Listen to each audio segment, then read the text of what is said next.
All right, everyone. So the Finns are going up against the Slovaks in a bronze medal game at 2:40 p.m. Eastern Standard Time. And if you're on the West Coast, you have a game to watch during your lunch. So there's that.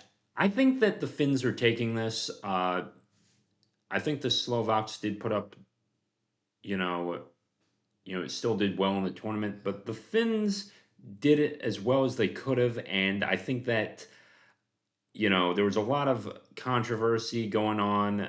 You know, Soros getting, should have been called for, that should have been an interference call. And maybe they should be in the gold medal game. And then there's the offside with the Macklin Celebrini thing and everything. And I don't really know what was to come of this. But I think that if anything, if you want to make the argument that it's rigged and they wanted the U.S. going up against Canada, be my guest and make that claim. I think that it would have been very interesting had Finland and Slovakia, beated Canada and the United States respectively. Um, and then there's a lot less people watching it, even in the countries where, even in the European countries. Now, maybe more of the Nordic countries tune in to, maybe the people from the Nordic countries might tune in, but I think that overall, U.S. and Canadian markets are going to be the driving force to TV ratings. But it is going to be interesting. We're going to get a repeat of the Four Nations final, which should show that these teams, that if anything, that anyone can win now. I talked about the parity and disparity between all the teams right now.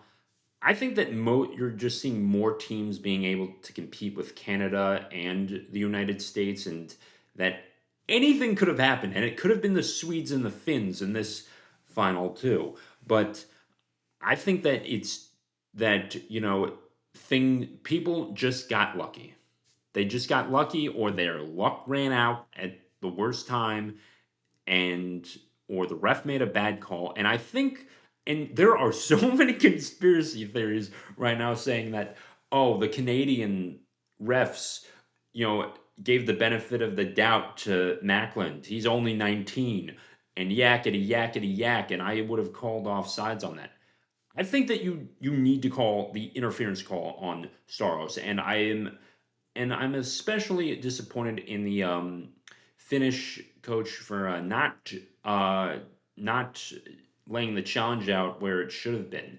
And you're down a penalty. Well, no, how is that not interference too? If like, oh, geez, Timu Solani really must be shaking his head right about now. It's like, could have been in the gold medal game against the United States, and we would have won silver, sort of thing.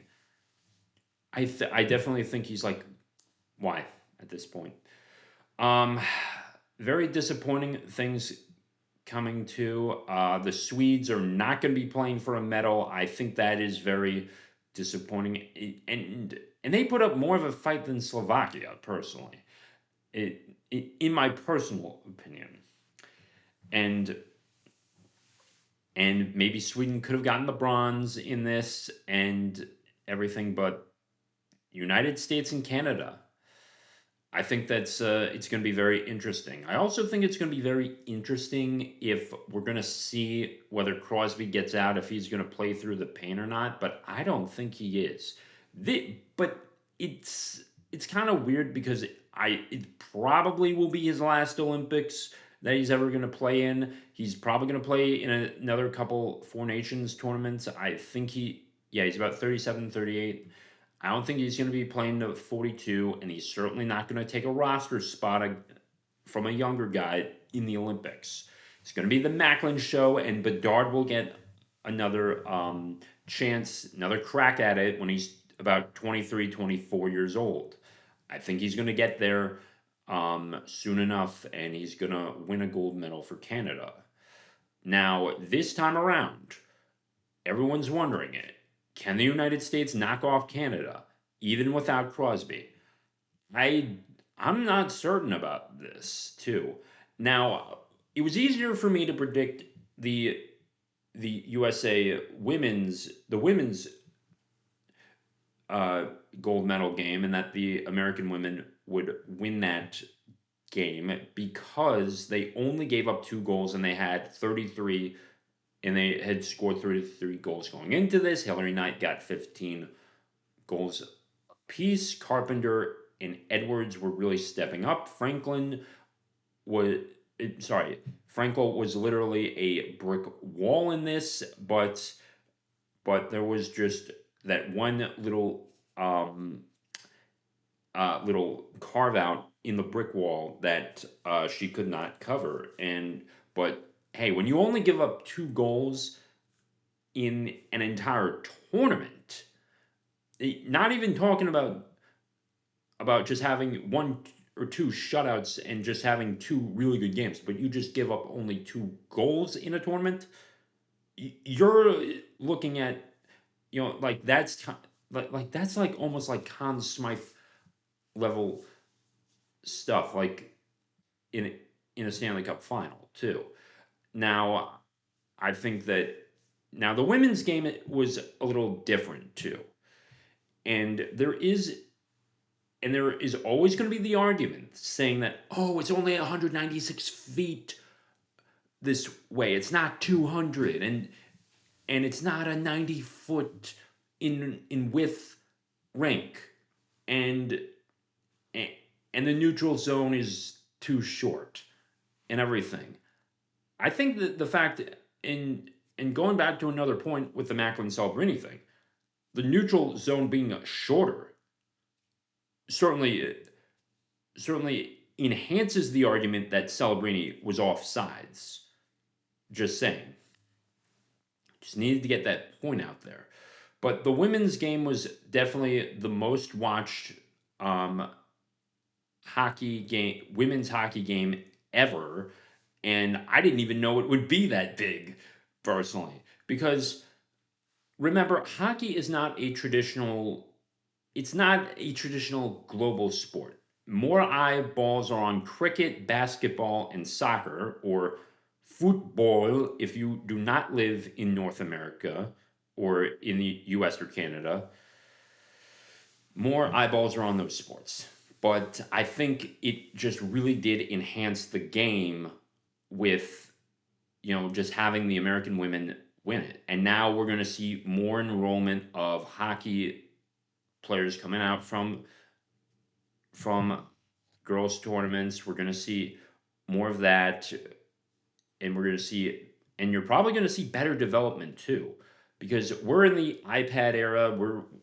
You have Celebrini essentially as the iPad kid, and they're going to be looking more over this, and we're going to get better training. And if anything, parents are going to be more comfortable trying it out too in this era. They'll be more comfortable because it's like, oh, this is an actual sport where they can go pro in too. And and these are PWHL players too. So now that you've now that they've had a taste of, Olympic hockey, they can have the real PWHL and see what they play, how they all play on a traditional NHL sized rink, like in Boston or in out on the island in, Long Island, or in Ottawa or Toronto. They're going to see it and they're going to enjoy it too. And more people have paid attention to those games than anything else, because at least maybe that's an American bias talking here, but they're but more people tuned into this event than any other women's hockey game. And this is the American women have won back in 98 and 2018, and I thought to myself, okay, we're not, Canada is too good. You have They had Wickenheiser and Olet for so long, and and then you forget eras change. Too, eras change, and this era is of the 2020s has been probably the greatest decade for hockey ever, whether it's for the men's or the women's. It's just been that good because we are deep into the butterfly era. We're not seeing any stand-up goalies anymore. If we see a stand-up goalie, they will go to the comedy club and crack some jokes. No funny business in the crease. Um, okay, okay, but but but this sport is still growing, and and it really is a good send-off message.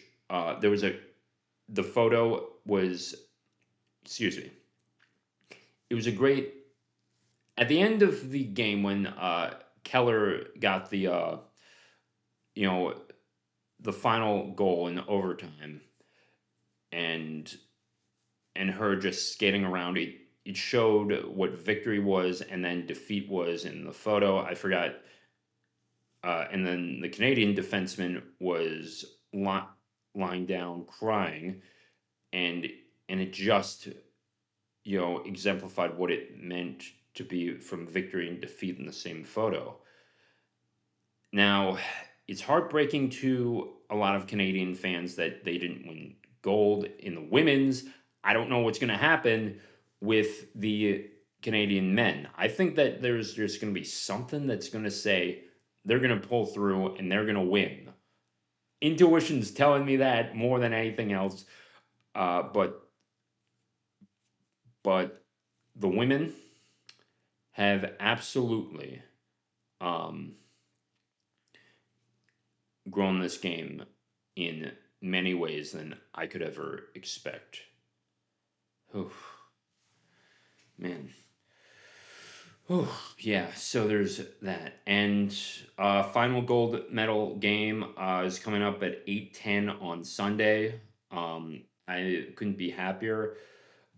We've got a lot of good things coming our way. I think that the men could do it, and I think that it's going to be a grind match. I think the only downside is that why is 3-on-3 allowed during this portion? I am just so very, very mad at the fact that they allowed 3-on-3, but I think that overall that these Olympics have only grown the sport of hockey. So those are my final thoughts on the Olympics. I will let you know. I will do another episode with the bronze medal game and the gold medal game coming out on Monday. And I've got a lot of things that I have to do. So please like, comment, share, and subscribe if it's your first time passing through here. And with that being said, take care.